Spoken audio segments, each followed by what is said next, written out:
Mark Twain once said, if you don't like the weather in New England, wait a few minutes. Truer words could not be said about the sometimes dramatic weather we have here in New England, especially in Plymouth County. For this month's edition of PCN In Depth, we visited with the National Weather Service, the Massachusetts Emergency Management Agency, and a little later, we'll be hosting Aaron Wallace, the director of Plymouth's Office of Emergency Management.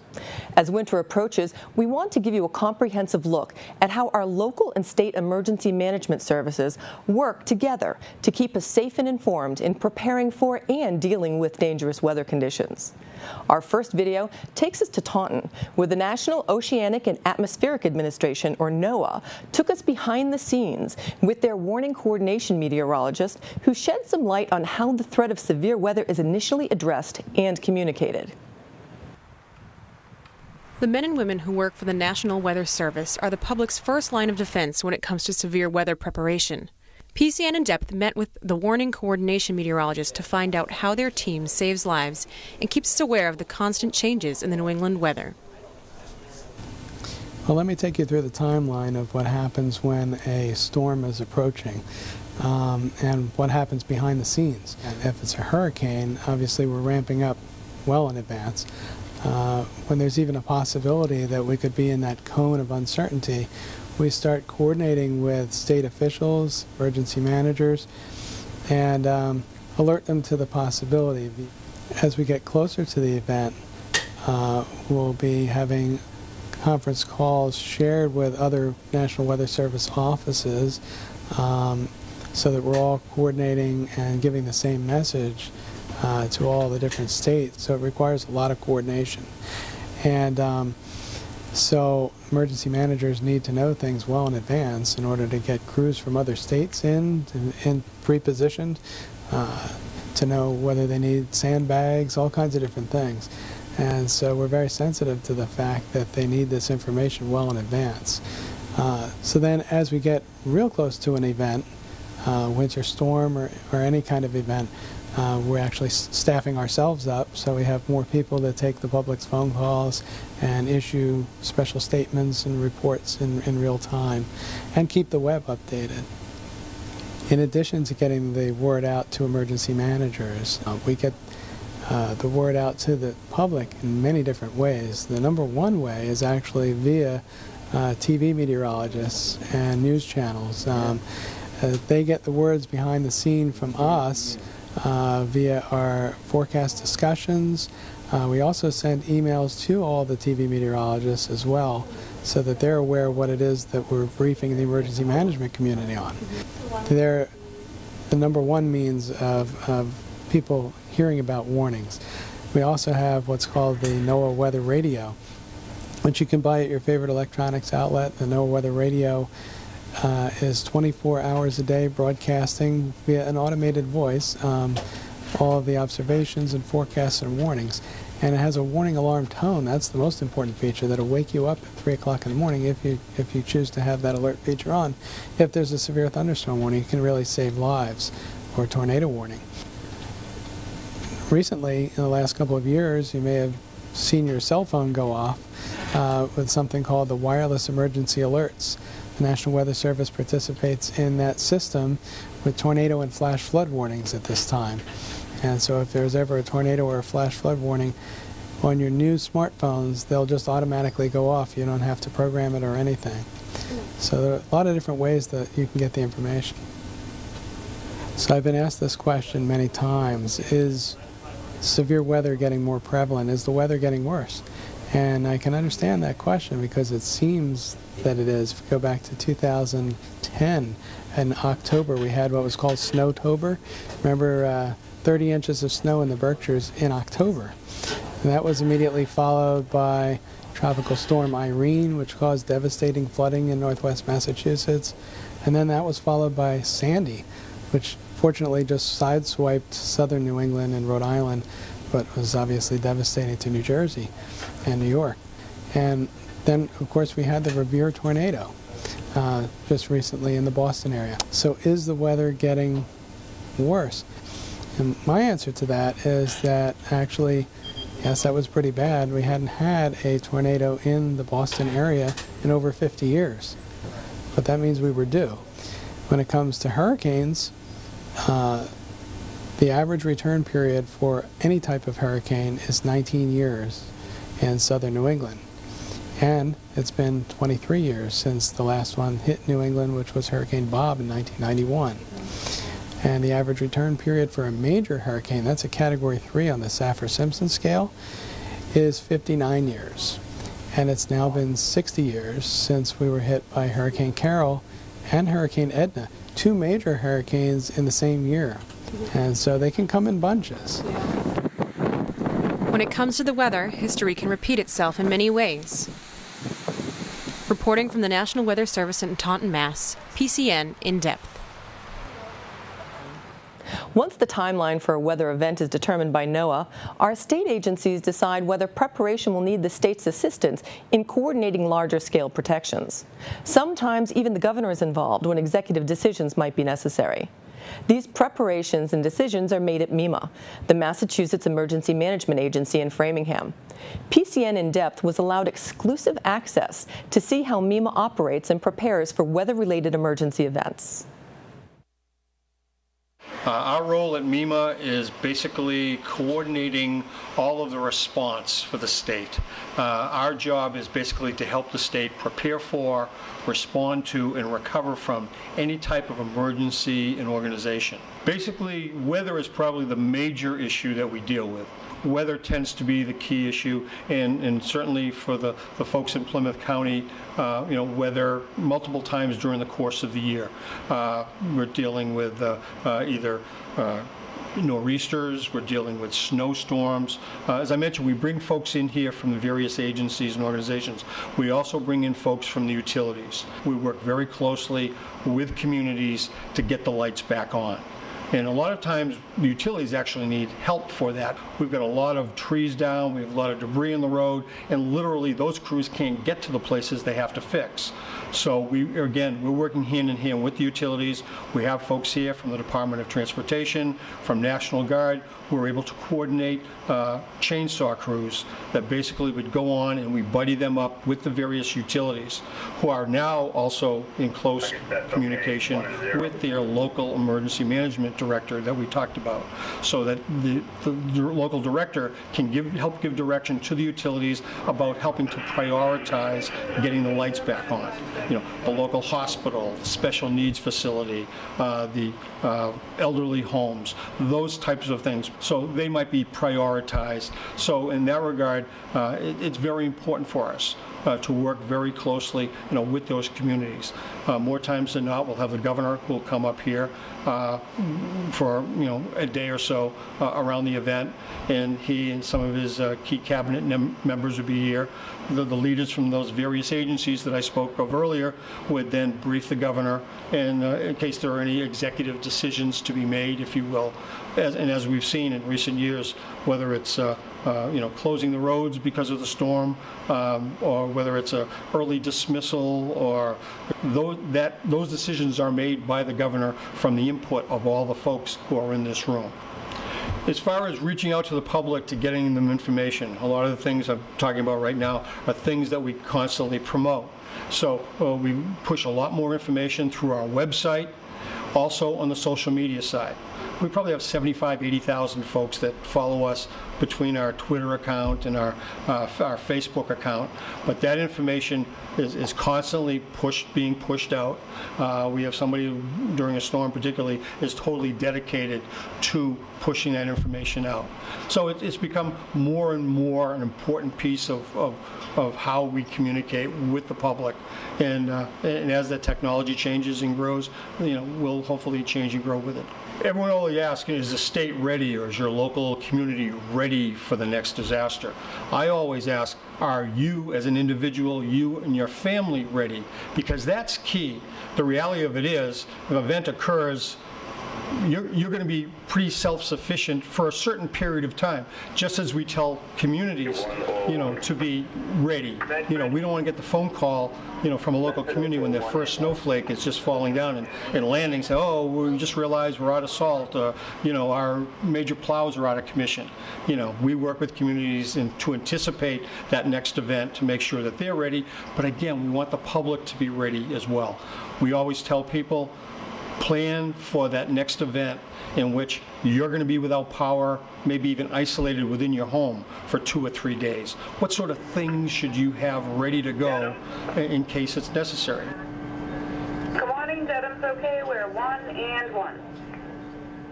Morning, Dedham. The grassroots of emergency management operations happens right in our own communities by local EOCs or emergency operations centers. Knowing where shelters are and what to keep stored for emergencies can make the difference between being safe and being in danger during severe weather events. Aaron Wallace, the Director of Emergency Management for the town of Plymouth, joins us to share his expertise and tell us how we can be better prepared for weather emergencies. Now, middle of winter, this is one of your biggest seasons. Sure. Hi, Donna. It's nice to see you again. It's good to see you. Thank you for joining us today. Sure, not a problem. Thank you for inviting me. The town of Plymouth always has their eye kind of on the weather ball for the entire year. Weather events are complex and sort of complicated in how we monitor the conditions, the environmental conditions of the factors that go into making a severe weather prediction or a severe weather event for the community and region as a whole. So it's our job to be engaged in monitoring those factors that contribute to severe weather, hazardous weather locally, and we do that on a daily basis through our partnerships with the National Weather Service, obviously NOAA. My daily interactions with the National Weather Service and NOAA consist of briefings provided by email, by presentation. I usually log in the morning and we'll get the daily brief from the National Oceanic and Atmospheric Administration as to what our hazards are for the next 8 to 16 days out. So we're following that quite frequently. That information is taken from our office and passed down to the different departments, school department, emergency services, and they're monitoring the same things as well. And that way we have a good idea about the forecast coming up. Hazardous weather is by far our biggest concern when we look at presidentially declared disasters or regional emergencies. 95% of all presidential declared disasters are from severe weather events in the U.S. The U.S. on an annual basis has more natural disasters, natural hazards occur than any other country in the world. So on an annual basis, we're having more severe weather situations throughout the entire U.S. than in any other country over in Europe or down in Africa, surprisingly in Asia as well. So what we're looking at locally and more regionally are those type of situations that we have historically had happen in Plymouth. What we're focusing on now are some of the extremes. Those situations would be extreme heat, extreme cold events, long, heavy downpours, big precipitation events, recently tornadoes, and hurricanes and blizzards, snowstorms, and those types of things. So being on the ocean as well, does that add complications when talking about snowstorms or ice storms? Yeah, absolutely. The town itself has 37.9 miles of tidal shoreline. That is important for us to understand as a community because we are seeing impacts based on severe weather incidents. Sea level rise in our estuaries. We're looking at impacts with storm surges. Storm surges in our cliff dune areas, our coastlines that just have straight sand dunes, shifts in gradient and sedimentary sand that are out on our beaches are causing more of an impact onto our coastlines. So that kind of information that we take into consideration prior to a storm event are obviously flooding, right? And we're also looking at economic losses, losses of the ability for the public to use transportation.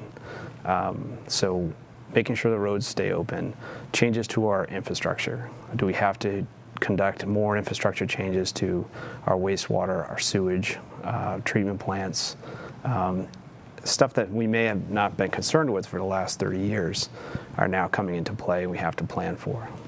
Now, this time of year in particular, I started off by saying, this is your busy season, but truly it is, because in the winter, it seems it's a concentrated period of time that there's going to be more opportunities for ice, for snowstorms, for hazardous conditions. What are some of the things that your office is doing now in preparing for the next couple months in working with other town departments? Sure. So the big one is forecasting, making sure that we maintain a good eye on the local forecasts. And the second one would be warning and making notifications. So our notifications of severe weather, we try to get an early jump on those. We're provided with updated forecasts from the National Weather Service. We're provided with situational awareness statements from the Mass Emergency Management Agency, or MEMA. We take those and put those out to some of our departments. We also put it out to our medical service community, our assisted living centers, nursing care centers, early child care centers, and also the school departments, so they can help make decisions on what they're going to be doing to mitigate some of those effects of severe weather. Now, what can we be doing as individuals in our homes to be able to prepare for inclement weather? Sure. It's kind of, for me, it's easy because I'm around it all the time. Basically, taking simple preparations on making yourself and your community ready. And how you do that, for me, if you have access to the internet, you go to www.ready.gov. It's FEMA's formal website for emergency preparedness. And it's going to list, depending on what your situation is, are you a pet owner? Do you have a business? How you can take simple steps to improve your overall preparedness for an emergency incident.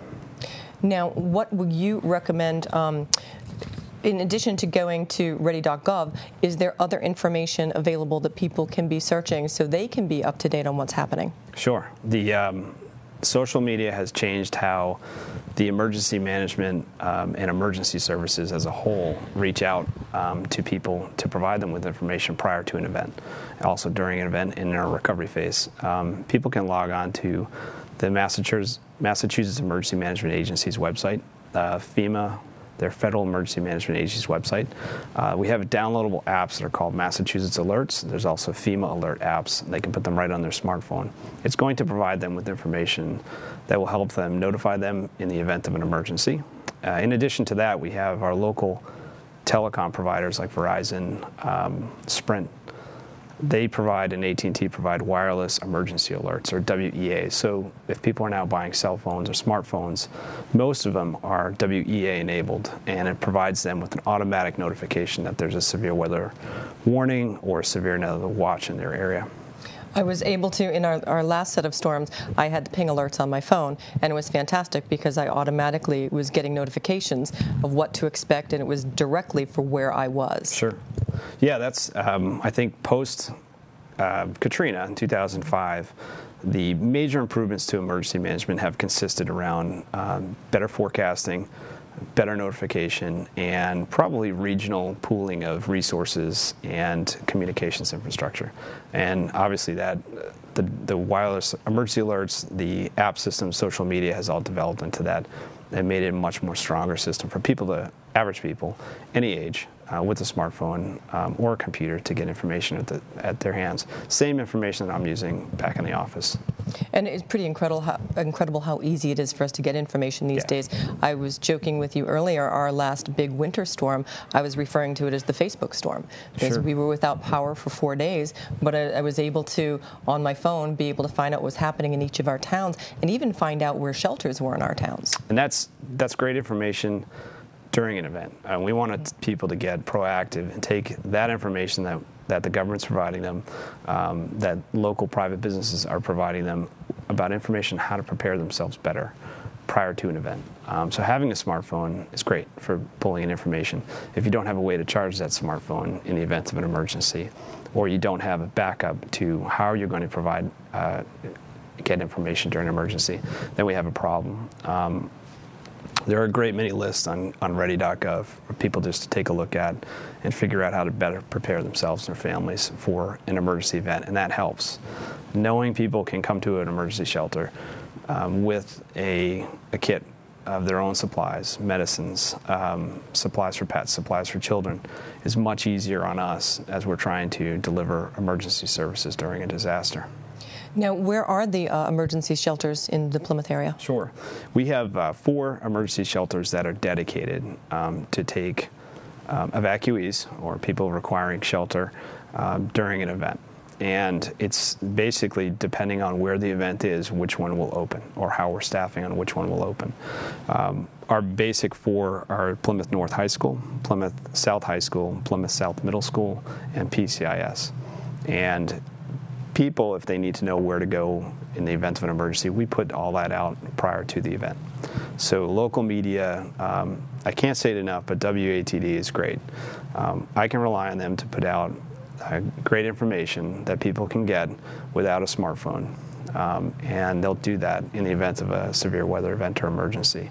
We'll put that information out there. Typically, we try to open a shelter within 6 hours of the initial impacts of a storm.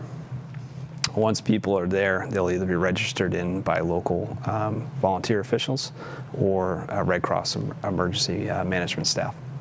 Now, I don't know that people realize that your office, in addition to having all of these plans and collaborating with all these other departments in the town, that you and other departments in the town actually practice for these events on a regular basis. Could you talk a little bit about what you are all doing throughout the year to make sure that everything is ready to activate in an emergency? Sure, absolutely. We have a local emergency planning committee, and it meets on a quarterly basis. In addition to that, on a daily basis, we're passing information back and forth, emails, plans and procedure reviews. This morning we had our school safety team meeting with public safety and also the school department to discuss planning for next month. And as the school year progresses, we'll continue to do that. For severe weather, on a daily basis, if we have a severe weather event that comes down, the National Weather Service will alert us as emergency managers and also as meteorologists in the area of their potential thoughts on a system that could be affecting the community. I use a tool called National Weather Service Chat, and I'm able to follow the meteorological discussions between meteorologists at the Weather Service and also local meteorologists throughout the day. And if they're seeing differences in what's predicted or in the forecast discussion, I can follow that. I take that information we get and we just email that blast out to our departments.